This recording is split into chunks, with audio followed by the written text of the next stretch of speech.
President Obama appointed a privacy board to deal with NSA issues. Had they gone too far, had they violated our civil liberties, the board was nonpartisan, and it had people from across the spectrum on it. And they came up with fairly moderate recommendations. Some of the recommendations I didn't love so much, but there was a bunch that were really good in there. And they didn't want to scrap the whole program, but they had a lot of safeguards that they had built in. So President Obama then, of course, took that moderate proposal and then watered it down 90%.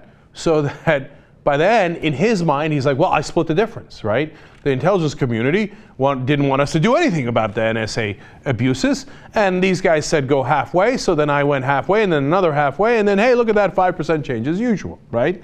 So now one of the guys on the board is a law professor at University of Chicago, Geoffrey Stone, and he's given us the stone cold truth on what happened there. He explained in a gathering when they were talking about this, and Politico has the explanation. Stone said that after receiving the surveillance group's report, Obama spent a month meeting with many of the same people we had met with at great length, I should say.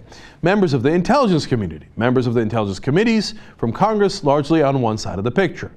So he gets the report, and then instead of asking the guys who wrote the report or going to civil libertarians, he goes exclusively to the guys who don't want to change a damn thing and talks to them for a month straight.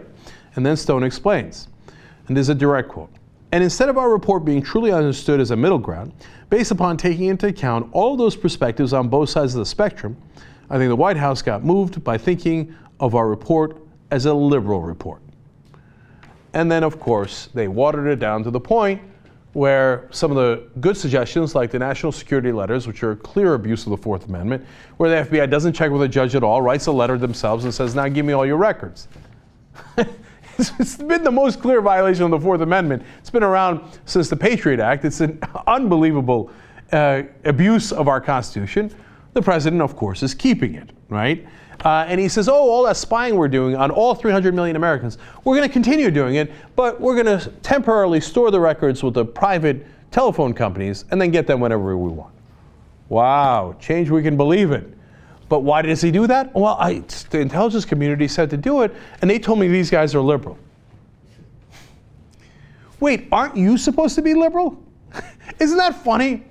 That, like, President Obama, if he thinks you're a liberal, he's like, whoa, I got to get away from you. You were the guy with the placards that said change after the Bush years. We thought we were changing to a progressive president. He doesn't view himself that way at all. If he hears liberal or progressive, President Obama runs for the hill. And this is yet another example of that. Honestly, I'm tired of all these examples. But I got to keep telling you, because apparently a lot of people in the country still think that he's a progressive.